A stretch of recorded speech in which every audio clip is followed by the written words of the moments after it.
Hi, and welcome. You're listening to the X22 Report. My name is Dave, and this is episode 1832B, and today's date is April 3rd, 2019, and the title of the episode is Confirmed DC Panic is Off the Charts, Deep State Attending Group Therapy to Deal with It. Now, before we get started, I want to talk about security and VPNs. Why are countries banning the use of VPNs? It's simple. VPNs are not only powerful, but extremely useful for well-informed citizens. Is the United States next? Let's hope not, as your privacy is yours and only yours. I personally like Virtual Shield VPN. They are by far the easiest and fastest VPN around. This month, Virtual Shield is offering an Easter special of 40% off all VPN plans and all premium add-ons. Sign up for a 30-day free trial to Virtual Shield VPN and see what the hype is all about. You have nothing to lose. Get 40% off this month clicking the link below. Let's get into the economic collapse, political and geopolitical news. Now, the deep state, they are in a panic. DC is in a panic. And I know we say this quite often, and a lot of people say, well, how can we tell if they're in a panic? We don't see Hillary Clinton running off to another country. We don't see Comey running off. We don't see these individuals doing anything. You have to understand their mindset. Many of these people on the higher level, they believe they're completely untouchable. They believe that nothing will ever get them. And because of this mentality, they believe they don't need to go anywhere. They don't have to worry.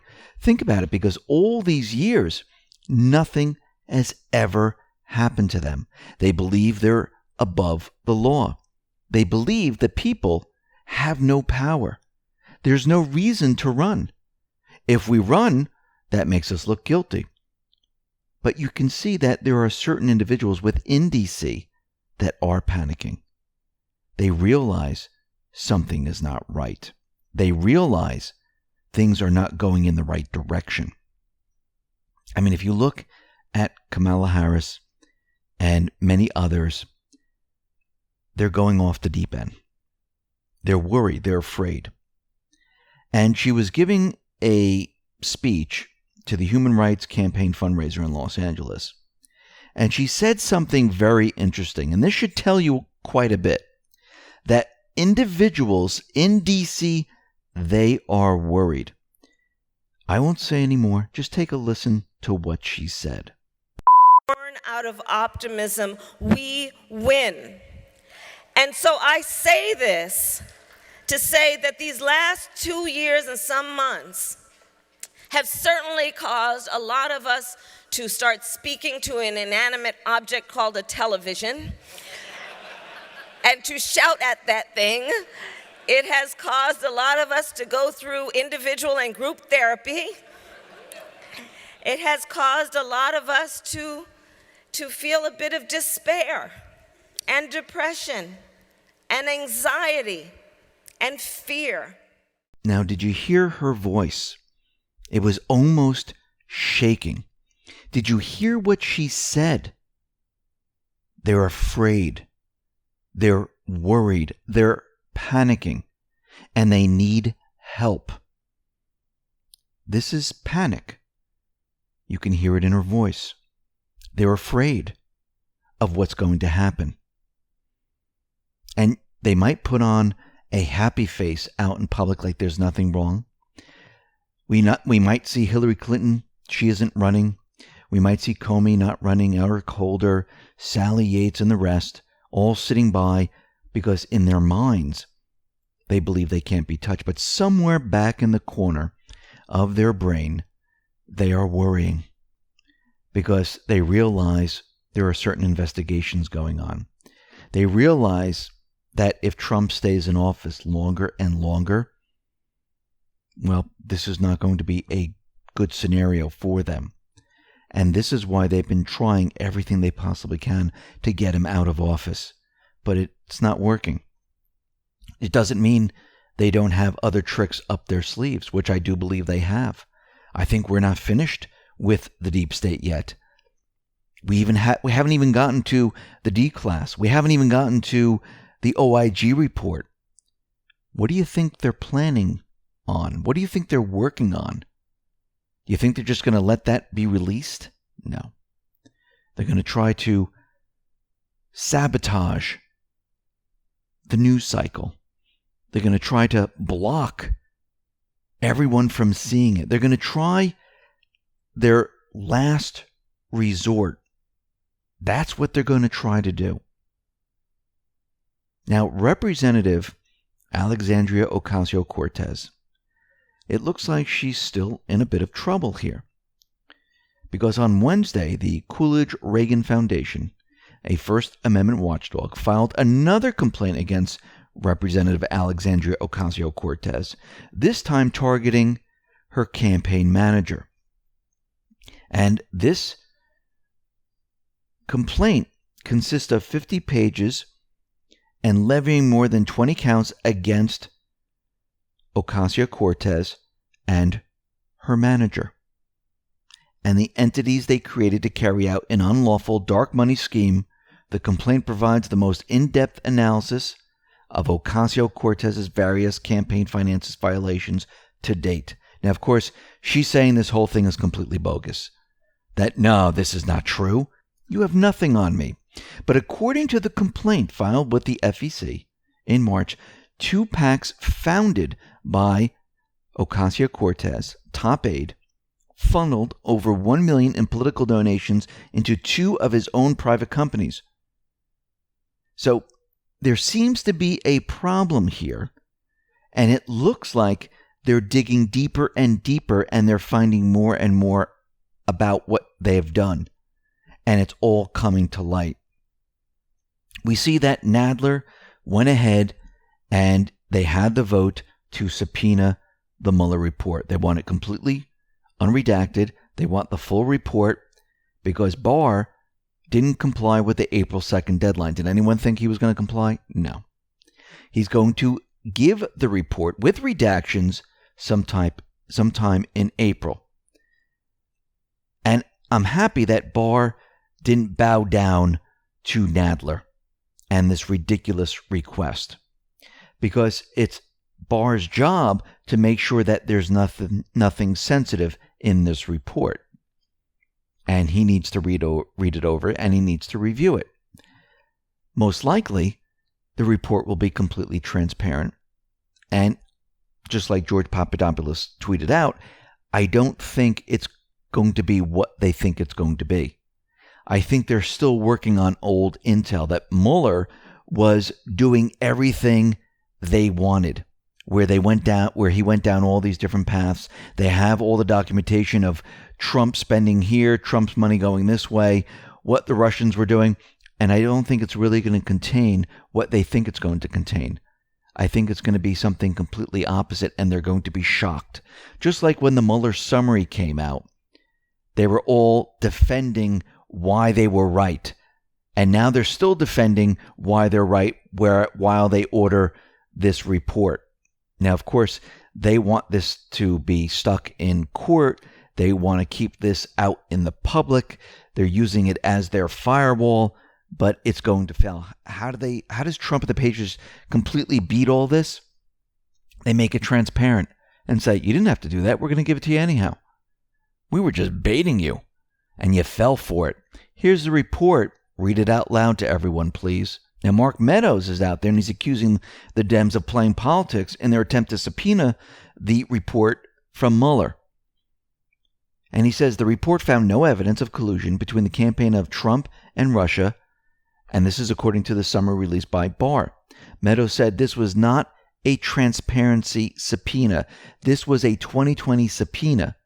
It's all political theater. It has nothing to do with getting to the truth. Of course it doesn't. There was never Russian collusion. There was never obstruction. There was never any of this. They created it. And Mark Meadows is correct. Now, Mark Meadows and Jim Jordan, they are trying to get the transcripts of Michael Cohen's closed-door appearance before the panel in February and March. And they went on to say that every member of the House of Representatives, whether Republican or Democrat, should not tolerate witnesses who lie before Congress.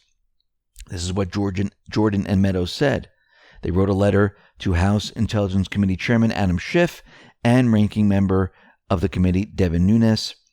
This is a matter that goes directly to the integrity and credibility of the institution.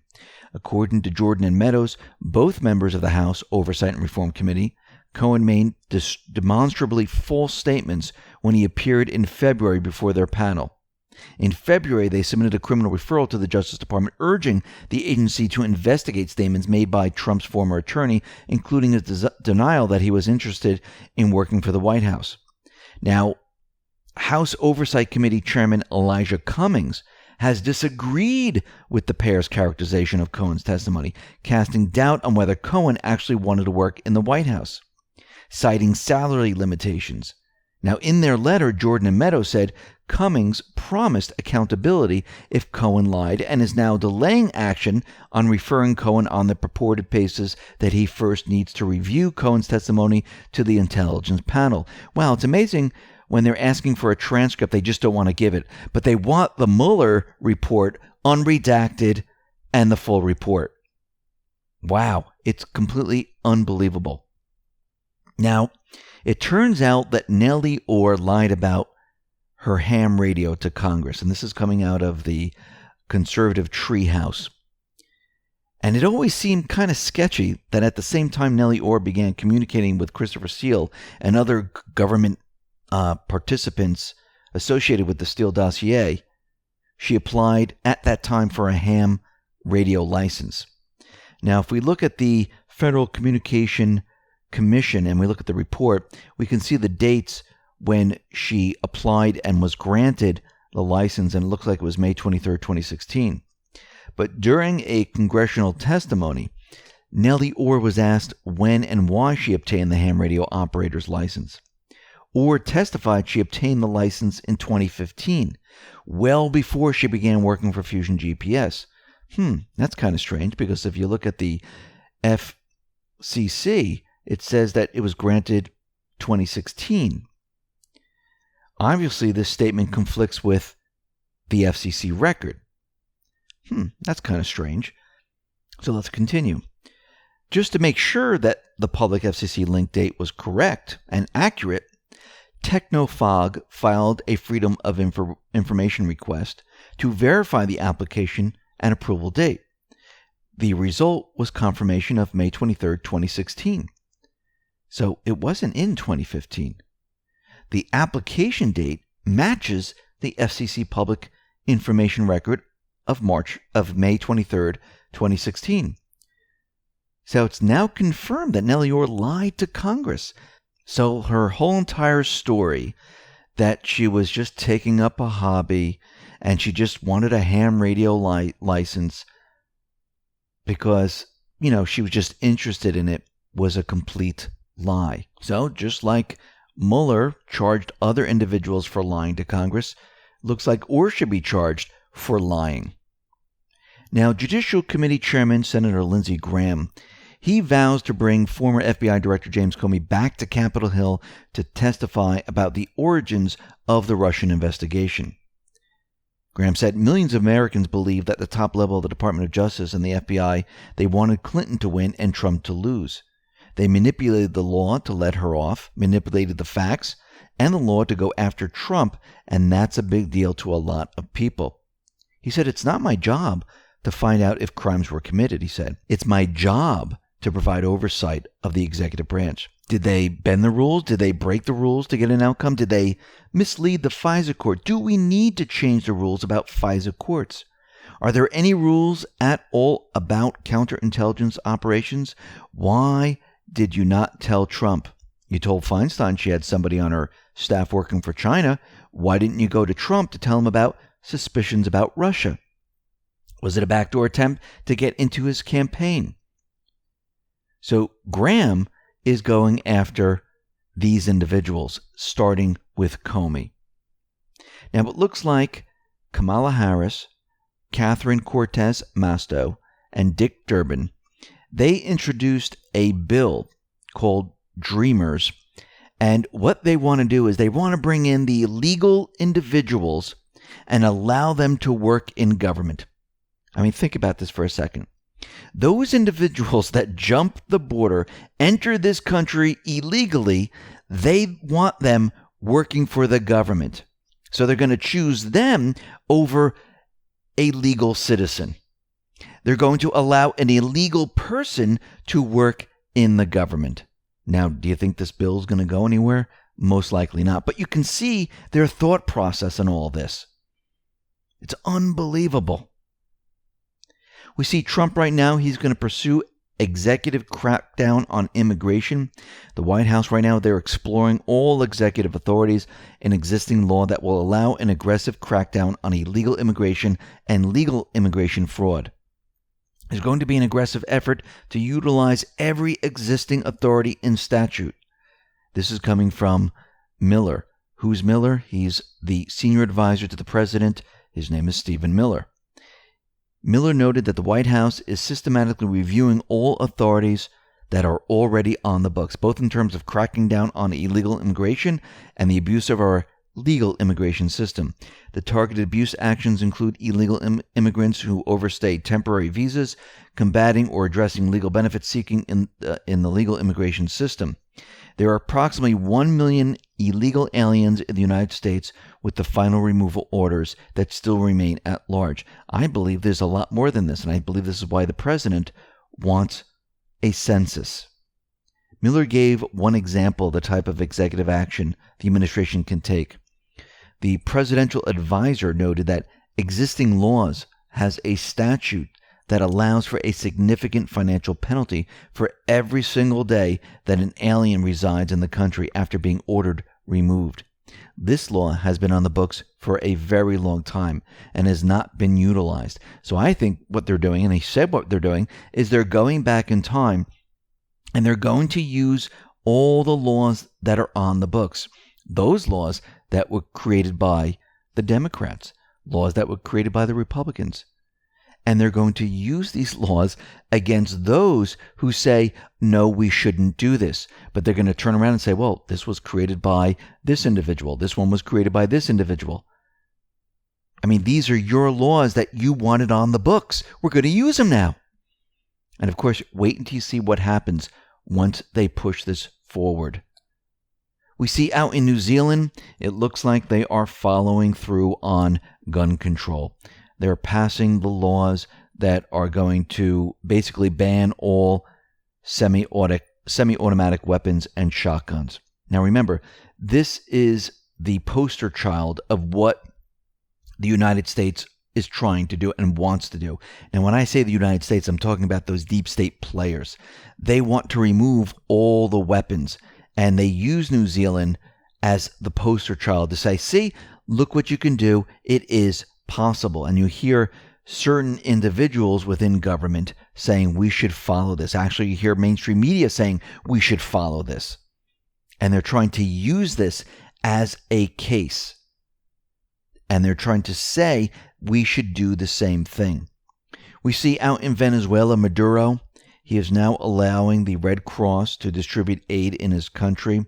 Now, I don't know if it's because Russia has sent some military personnel, not many people, but he might feel a little bit more secure in Venezuela. By the way, that story of China sending troops into Venezuela, that's fake, phony, and false. And it reminds me of the story when they said that China was sending troops into Syria. For some reason, there is no article or any type of source that backs this up at all. And China is denying it. They denied it in Syria. It wasn't true. They're denying it in Venezuela. So it looks like, most likely, certain individuals, the intelligence agencies, the mainstream media, whoever it is, they're trying to make it seem like the neocons, it could be anybody, trying to make it seem like China and Russia, they're building up military forces in Venezuela, we're going to war. But this is not what Russia is doing. Russia has been pushing peace throughout the Middle East, peace in Ukraine. It's the neocons, it's the deep state that push the wars. And we went over this many, many times before. Now, something very interesting with what happened in Mar-a-Lago. We know yesterday we talked about this Chinese woman, and her name is Yuling Zhang.